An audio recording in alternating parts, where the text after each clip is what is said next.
আমরা আমরা সবাই হোটেল হিলটনে পৌঁছে গেছি অলরেডি।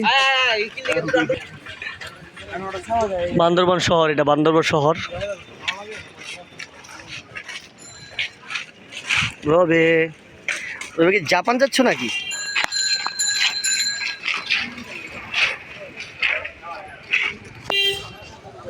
হ্যাঁ, হ্যালো।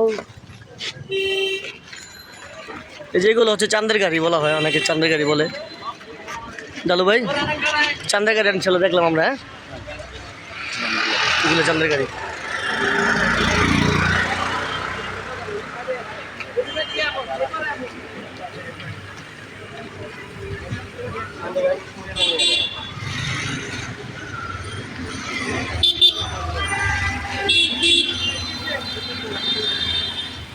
অনেক গাড়ি আছে এখানে, চাঁদের গাড়ি।